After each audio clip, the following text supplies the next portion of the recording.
only knew the power of the dark side, it is your destiny. We are almost finished with our meeting today. We're going to come back and deal with chronic nuisance, and those citizens who are watching this committee, I'm asking each of our members who might have properties that they would like to identify for this agenda, please provide that to my office. And I say that sincerely. We want to make sure that we continue to highlight these properties. There are positive things that are happening with these properties as we highlight them on the agenda. We will have Attorney Manning couldn't be here today, so at the December meeting, we will talk about these particular properties, and there might be properties that your constituents are talking about, and I want to make sure that we get some of those properties. We might end up with 10 properties here, and I don't mind that. Downstairs, I had a meeting with in the mayor's office about a broader discussion. The vice chair was there to have that discussion about how we're going to be tackling some of these properties. So there's a broader discussion, and Councilmember Simpson, we heard your feedback and appreciated your feedback about a more comprehensive plan. But we still want to identify some of these players as we try to move that broader public policy forward to make sure that they know we have a light on them. Oh, my name is Vanessa Sparks. And you were part of? I'm part of Occupy the Hood, Occupy Cincinnati, and the People's Platform for Equality and Justice, and I'm also director of the Neighborhood Development Corporation. And you want to let them know what happened over the summer? Okay, so the first thing that happened this year was that in April, around April the 15th, Mike Finn from Buildings and Inspections came and beat my door, kicked the side of my house, and then accused me of having a vacant property, which I've lived here since 2001. I've been owner since 2003 and have not lived any other place except for here. And it doesn't take, a genius to look at the place and tell someone lives here. That was the first thing that happened this past April. So I filed a police report against him. Nothing was done. He was not prosecuted. You need a witness that can testify to that. Yeah. So that was the first thing that happened. The second thing that happened was them closing the street. All of a sudden, on April the 30th, we woke up to find our street barricaded, and we were told, sorry for your luck. And this was their quote-unquote attempt to address the issue of prostitution. Our street was illegally seized by Cincinnati police, and in full cooperation with the Cincinnati City Council, specifically Yvette Simpson and Amy Murray and several other council members, with the exception of Chris Seelbach, who was the only person who voted no on the proposal to close our street off, close West McMicken Avenue off. And the reason why they say they did it is to alleviate the prostitution in the area, but it did nothing but basically turned our street into a ghost town for 90 days. So why do you think they're writing you? Well, I think that this is all part of a larger conspiracy to, like I said, take back the neighborhood, take control of the neighborhood, and not include the people and the organizations who have been here for years. I've been here since 1993, working in the neighborhood. I've walked my organization through its 501c3 process, got that secured since 1996, and yet... What's the organization called? It's Mohawk Area Development Corporation. And this is the county or the city doing this? This is a combination. That's just it. It's like a comprehensive attack. Who's currently representing you? Right now, with the street closure case, it's attorney James Bogan and Alvertus Bishop, and so, we've got two attorneys on that case, and right now they're looking at the evidence to see if this is, truly a comprehensive strategic attack. Which, I'm not one to try to, accuse people of stuff. I'm not one to create problems if there aren't any, but this is obviously something that's bigger than just me. And even though I've been personally, I guess, hurt by the whole thing, it's not just about me personally. It's about, making sure that the petty bourgeoisie continues to control the neighborhood. Lieutenant Colonel Bailey, I know looks like you have something to offer. Yes, sir. Hey, to the chair, I'm sorry Mr. Manning could not be here today. However, I had a meeting with Mr. Manning and a couple of our district commanders. I believe that was last week on Wednesday. That discussion centered around, when you get right down to it, our job is how well we can manage people in places. Serve talks about how we can intervene in those relationships to keep people from stop offending, right? And we've done very good at that. Our juvenile programs, likewise, good life choices so our young people don't wind up in the system. I think the next discussion, the next frontier of this whole thing is, how do we aggressively manage the properties, those places that cater to the criminal activity? So if you will, how do we establish a serve effort for property? So 2 legs of the triangle can be impacted, that being your offender side and your place side. That leaves your victim side strategies to contend with. But our premise is, if we can get the tools in place to aggressively manage those properties that allow or facilitate our violent criminal behavior, along with our serve effort, and I think we've got a pretty comprehensive strategy going forward. There are some things that we talked about the other day that we will certainly be bringing back to this committee, and I'm sure we're going to have a more lengthy discussion as we move forward, but we have some ideas we want to present. So again, we thank this committee for its support, and I think we have some ideas we think that will really work here. Well, you have our support. We appreciate all of the efforts that you've been doing already around these properties.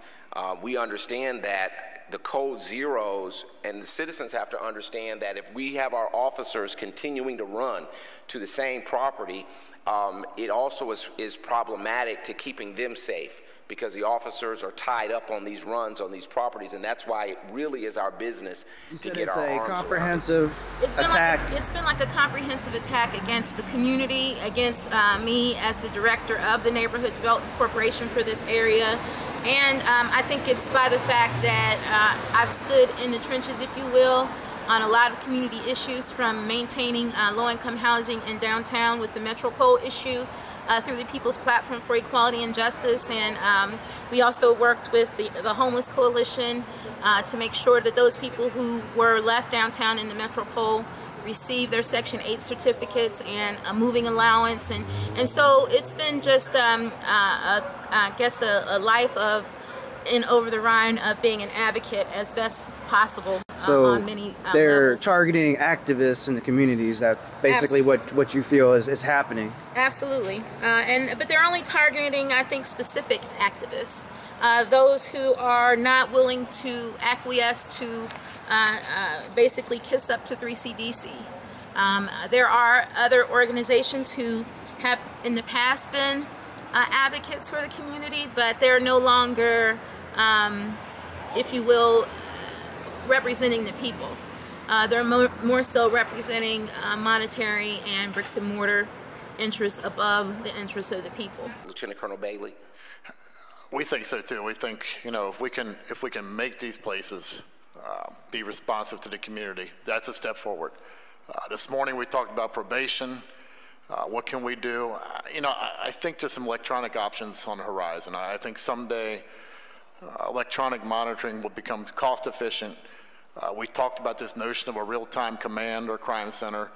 My vision someday is that, if we can't warehouse everybody, but certainly there can be some electronic options where we can monitor behaviors, and we would have mapping systems in that command center where we can, at least try to monitor some of the folks that need to be monitored.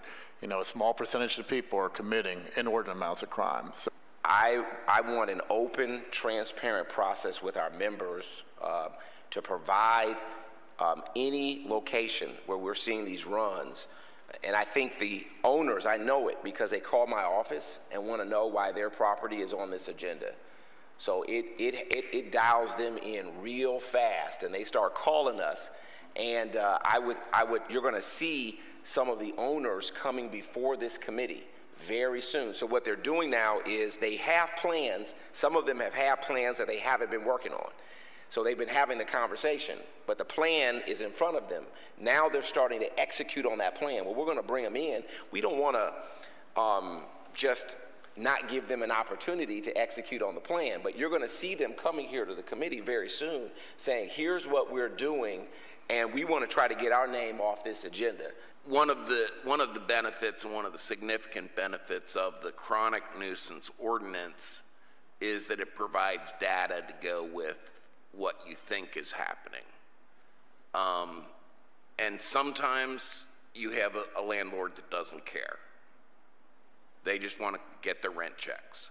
Other times you have landlords, maybe they bought the property and it was already a chronic nuisance property and they're trying to clean it up, but they need help.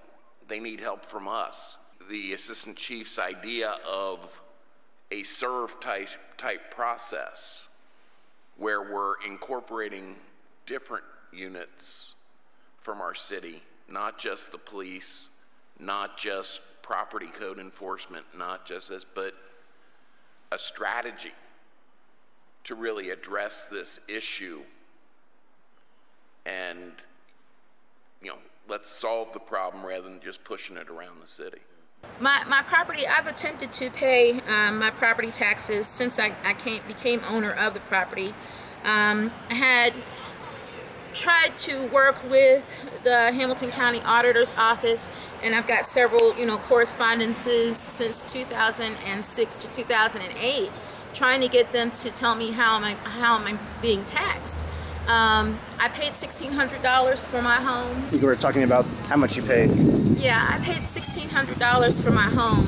To make a long agonizing story as short as possible, I came across this property. It had building orders on it. I moved in to take the burden, if you will, off of the previous owners and told them, if I get it habitable, are you willing to let me have the house? Well, as soon as I got the property habitable, they turned around and tried to evict me. You have several properties I'm going to add to your list. We've been funneling those requests through the code enforcement response team, which I think is kind of our cert here, although I think, I think there's a lot more work that needs to happen to make that team a little bit more effective. But you really do have, I think, the people around the table who are best in a position to evaluate these properties, whether the police department or the law department takes the lead. And that's one of the issues, is sometimes when you got too many people, there's not one lead. And so I've often said, okay, regarding some properties that I brought to them, who's pulling the trigger here? We've got all these complaints, health's got complaints, community development has complaints, Ed Cunningham has complaints, and then we're all sitting here. The police department has issues there too, because there's calls for service, and then they're sitting there and we're talking about it, but who's pulling the trigger? Who's the person, sorry for the reference on the trigger, who's the person that's actually making the decision? And so it led to us going to court. I won the court case because at that time, the people who were fighting me and trying to evict me basically filed for a demolition permit. And my attorney subsequently argued that the property had no value to them. So they basically took the money that I had been forced to place into escrow as a purchase property, as a purchase price for the property, which was $1,600.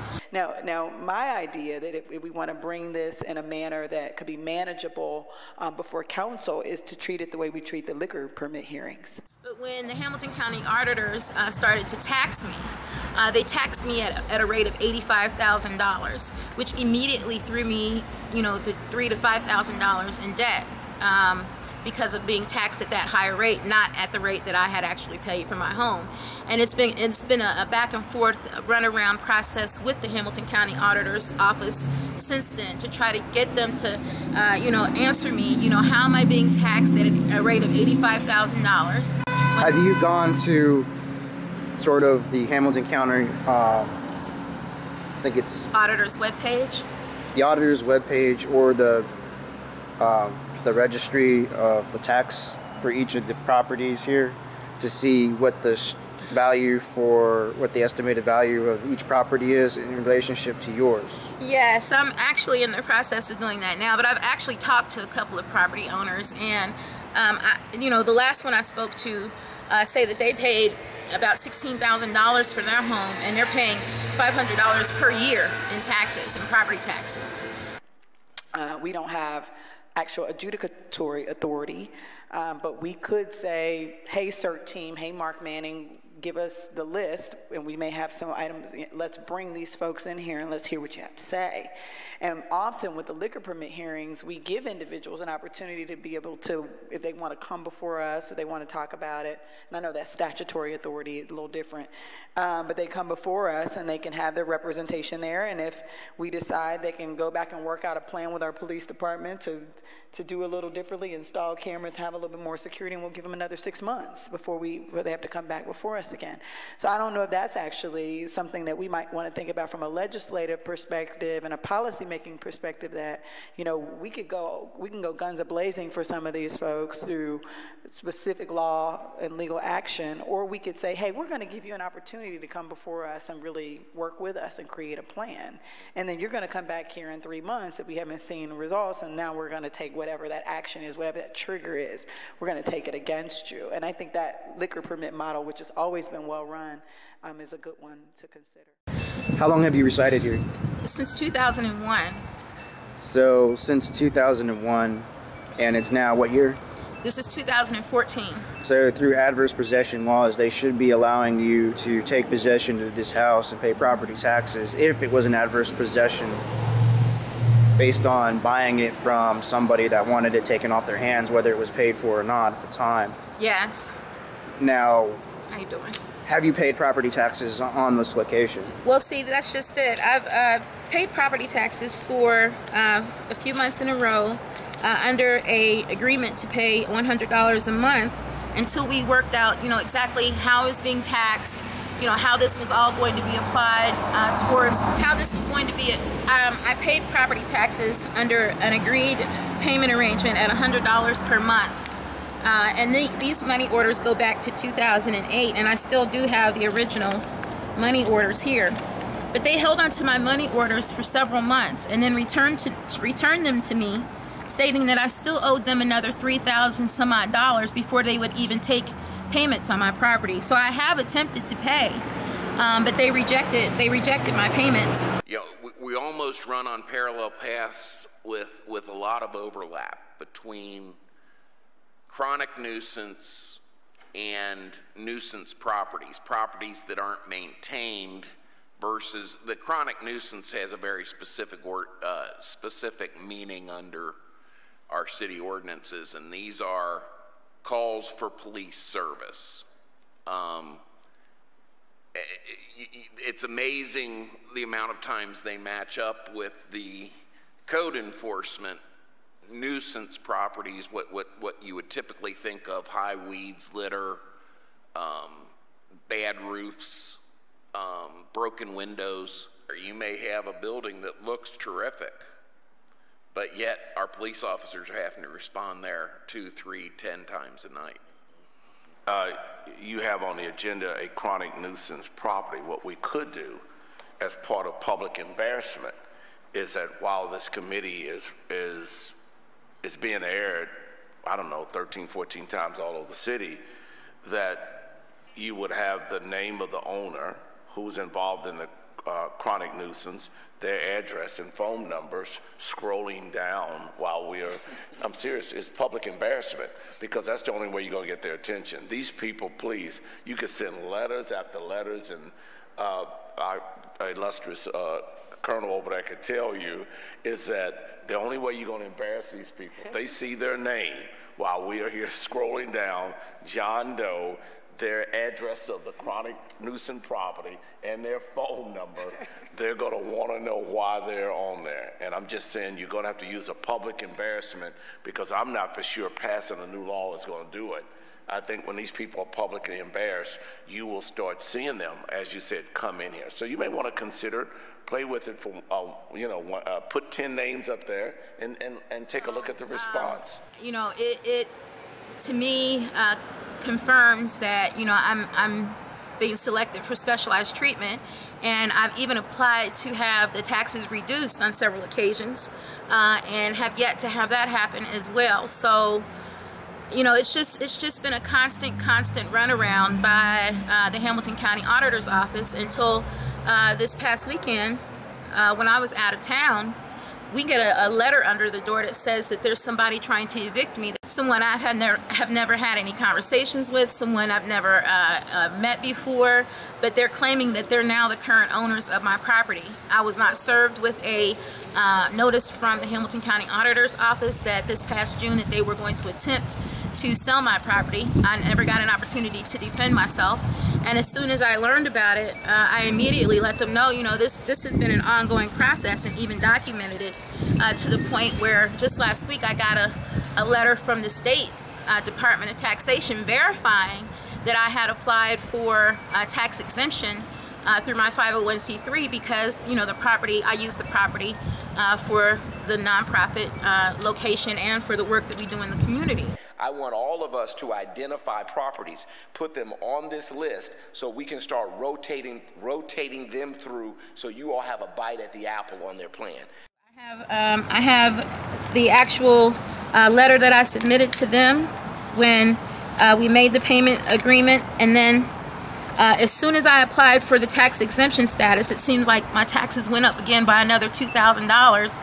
And then that's when they held on to these for 6 months and then returned them to me saying I owed them another $3,000. So it's just been, like I said, it's just been one runaround after another, Yes, Lieutenant Colonel Bailey. You know, the bones of this is kind of already set. And as you know, I'm on the NEP. I've been involved in the NEP program. But let me just tell you, until you see high performance government, high responsive government at work, it's hard to appreciate. But, you know, we meet every week with that NEP team. Buildings and Inspections, Cunningham's group, Jacoby with Health, Ethel Kogan, Community Development, and everybody brings their own expertise at a table to attack the problem. Some of these things could be as simple as there's mental health issues running through here, dependency issues, maybe so much as you didn't really know how to structure a lease or enforce a lease or have the capacity to run a property. We're seeing all these things come in here when you deal with this issue, and everybody sitting at that table has an area of expertise where I know what we can do. So it's not just the police don't know it all, but certainly other people at that table have some great ideas. And I think that working group is together. I think we'll expand on it like you talked about, Ms. Simpson. How do we make that work and bring all the government, you know, all the involved government agencies to the table and say, how can we attack this problem and make this thing work? I've seen it work. Kind of my passion. I like this sort of thing. So some of that's already in place. Have you gone to the Hamilton County Auditor's website and to see who owns most of these properties down here? Yes, there's a lot of speculators that are down here. Some though are property owners like myself who have been dragged through the mud with buildings and inspections, but yet have managed to hold on to their property anyway. The brother across the street, he's had serious problems with buildings and inspections, constantly harassing him, you know, dragging him through court. Buildings and Inspections drug me through court for almost 4 years because I refused to plead guilty on trumped up building orders. And so, you know, this just culminates the comprehensive attack. And that's why I can say, you know, obviously that there are some higher powers that be in this city that no longer want Vanessa Sparks in the Mohawk area of Over the Rhine, and they're willing to do anything, including commit fraud, to make sure that I lose my property and that I lose my home, and that, you know, my children and I and my grandchildren at this point become homeless, and I just cannot afford for that to happen. I've spent 20+ years of my life giving to this community. I've been an excellent steward. We've had a community garden here for the past 8 years. We've never gotten any operating support from the city, despite me trying over and over again to jump through their hoops and be a part of their processes. They've blown at least 3 bricks and mortar deals where I had you know, home ownership opportunities to be developed within 3 blocks of where we are right now. They all of a sudden jacked the cost of the lots up to $7,000 per lot, but yet turned around and sold those same lots to Habitat for Humanity for $1 a piece. I mean, and these are the kinds of things and games that have been played since I came down here. How do we move forward? You know, is a housing court worth considering? And I don't know. That's something maybe we look at down the line. That the mayor has taken some leadership on this as well, and has convened folks from our Department of Law, as well as the code enforcement, as well as the health department and the police department, and trying to do a flow chart of how we get from citation A to a cleaned up property is very, very convoluted. So one of the things that we want to do is try and simplify that process, both for the citizens so that you can understand what the process is, and number two, for the city so that people can't abuse the system by playing the games and delaying and changing tactics and flipping properties into a different name. We strengthen our law department, giving them the resources they need, because state law just recently changed and allows a city now to initiate court actions to enforce citations. These are the kinds of things that have been done to me over and over again as the director of the Neighborhood Development Corporation, and even on a personal level, to make sure that nothing that we presented ever actually got, funded or built. It's sad that, we constantly are told, how inclusive Over the Rhine is supposed to be. We're constantly fed the line that 3CDC is a comprehensive and inclusive type group, but yet, I've gotten not one dime from the city ever, but yet they've given millions and millions and millions of dollars to 3CDC. I'm a big believer that the broken window theory of policing really is true. You have a house that starts to deteriorate, it brings down all the rest of the houses on that street, which then turns into bringing down that neighborhood. You intervene when that first window gets broken, and it has the opposite effect. It preserves not just that house, but that street and that neighborhood. Look for more to come. So this all started back in April. Yeah, this whole attack, this latest attack, started back in April. So what is the city specifically asking for and demanding their ransom letter? Well, see, hi Day-Day, how are you? How was school? I didn't go to school today. You didn't go to school today? Today. Oh, that's right. You were off today, weren't you? It's Veterans Day. Yeah, that's right. I like your haircut. You always keep it fresh fade. That's what's up. This is my friend Miles.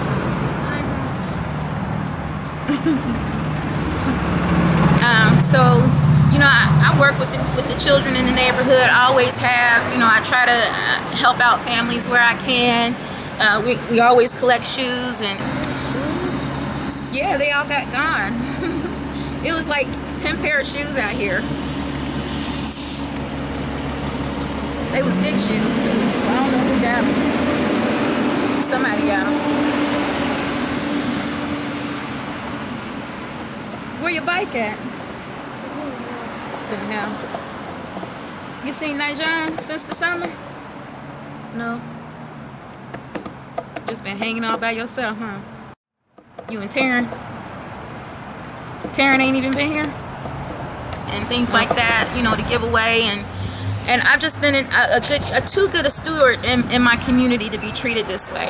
And all in the name of development, all in the name of, I guess, total power and control. And it's just that, I'm not going to stand for it, and I'm willing to organize again. Yeah, so, I just don't know what else to do other than fight. It's sad that there's this image being put out that, Over the Rhine is this, mecca for inclusion, but yet, behind closed doors and behind the puppet master screen, you've got things like this happening to people like me, that unless I come up and speak out publicly, it'll continue to happen, and nothing will be said and nothing will be done about it.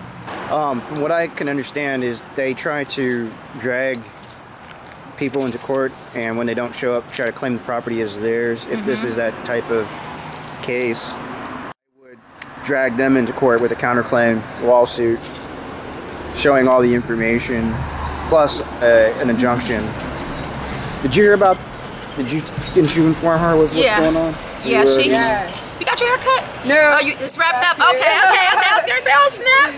Good seeing you again. Oh, you too. Yeah. I'm glad y'all two know each other. Yeah, we Yes, do. yes. I've been in Stephanie's ear, her and She Ryan. was at the city yeah. hall that day when we were talking about the Yeah, for the street. And You we guys, went to y'all were there. council. Yeah. Yeah.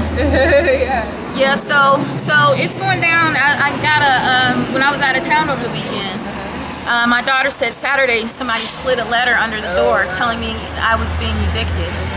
So it's about to go down, Stephanie. And I'm probably going to be, Day-Day, get out of the street!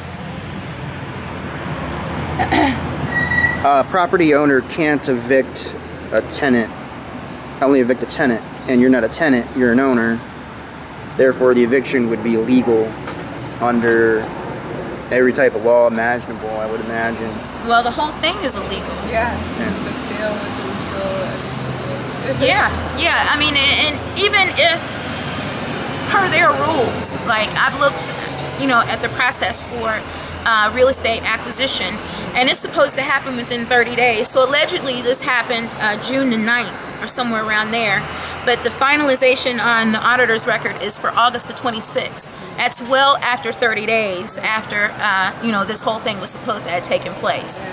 Were your documents from banks and lease agencies, like pertaining to the real estate property? Yeah, they haven't provided me anything. That's just it. I don't have anything. I wasn't served to go to court. These people who slid this eviction notice, supposedly, I've never seen any documentation from them that they actually have deed to the property. I haven't seen any of that stuff. And the person you bought it from never furnished you a deed or anything? Oh yeah, I have my deed. And is their name and your name signed on that document? As the seller, their name is signed. Title as the purchaser is my name. For the land? Yeah, I'm the only owner, sole owner of the land and the house. Okay, so do you want to walk me through why you think the property is as the value that you think it is and why it's important to you? Well, like I said, I've been a steward in over the Rhine since, my twins were in a stroller and they just turned 22 years old in July. And since that time, I've participated in community cleanups, community murals. We've got the youth group that we've had, run out of here since 2003. And, it's one thing to be able to put a monetary value on, say, the time I spent at a rate per hour or something like that, but the spiritual investment that I've made, the blood, sweat, and tears that, have gone into, getting the property up to code and making sure that, when somebody knocked on my door that I at least, had some canned goods that I could give them or 50 cents to help get on the bus. I mean, this has been a labor of love for me and my family. And, they, when they were younger, maybe didn't always understand how important it was to, have me treat everybody's children as if they were mine. But now that they've gotten older, they fully understand. And now that some of those children that I help raise have children of their own, they, come back and still see me. And they expect me to be here. And, I expect to be here. And like I said, it would be a sad state of affairs to have someone come disrupt the love and commitment and I guess neighborlyhood feel that we've been able to develop over the past 20 years, all for the sake of some sort of egotistical desire to control the neighborhood by any means necessary. And I just want the opportunity to live and prosper just like everybody else does, and so do my neighbors. And it's sad that, our lives, and the contributions that we've been able to make or managed to make just aren't treated with the same amount of level of love and respect and value. And the relationships that I've built are priceless. And to me, that, is to be valued and appreciated beyond just the monetary measure. Do you want to show me some of the things that you mentioned earlier about the Mohawk Development Corporation? Because you said that you have run it out of the home for at least a while. Yeah, we've got the community garden. We've had, this is a big poster that the city actually did when they were in the process of going through Over the Rhine and looking at some of the things that were happening in the community.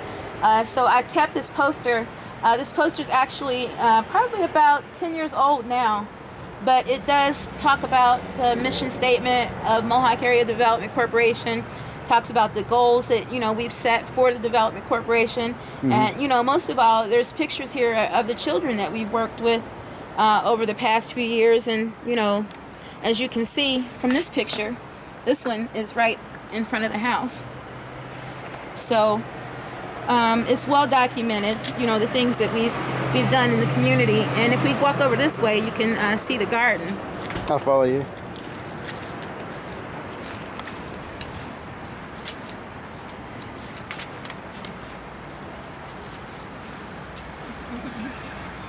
This is our garden, and as you can see, it's at the end of harvest. But here it started with a little 7x10 plot in the middle, but has grown. We've pulled out all the rocks and debris and things like that along the side of the house. We've got greens that are planted for next spring back here behind the house, and we've got these raised beds here that are also going to be able to fall and harvest when the spring comes. So this has been again a labor of love for the community, and the only requirement is that if people want to partake in the vegetables, they have to be willing to pull weeds too. So we work it out. And how long has it been here?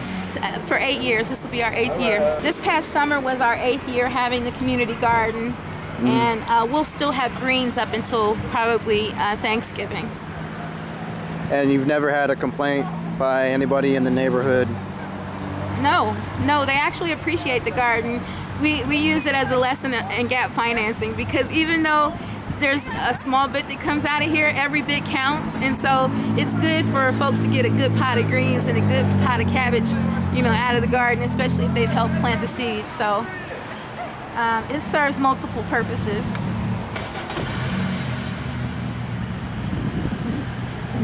So if you were to be made whole again, how would you want the city and the county to bind everything in your favor? What would make you whole again? Well, I just want the same type of opportunities that everybody else has. We want the same type of resources invested into this area of Over the Rhine through the Development Corporation that's already here, not through the Brewery District or any other group who basically has disconnected itself from the people, but yet they have all the bells and whistles when it comes to what the city looks for as far as for being able to, we need technical assistance, we need some income to keep things going, we need some project-based support. I've applied through the Asset Forfeiture Fund to have a spigot put over here for the garden, but yet I was told that they didn't know where the garden was. I mean, it's just, I just want the games to stop. I just want the games to stop, and I want the same type of opportunities that everybody else has. And the nearest school to here is which one? Probably Rothenburg on Vine Street. Well, it used to be Vine Street School. I think it's called Rothenburg. And have you let the people at the public school over there know that someone has designs on this neighborhood, and them kicking out families is going to eventually force that school to shut down? Well, at a parent-teacher meeting. It's been happening progressively with the manipulation of the school system for at least the past 10 to 15 years. I mean, when the Children's Defense Fund and Cincinnati Public Schools came down here, we had still existing 3 neighborhood schools. Now we have none. So very rarely is it that you will find a child like, Day Day that came down earlier. He doesn't go to school in the neighborhood. A lot of our children are already being bussed out. Unfortunately, just by looking at our school supply list, we had, I think, over 17 different schools from this neighborhood with the families that we gave out school supplies to. So, I mean, they're already busing our children out, you know, and I guess getting them used to the idea.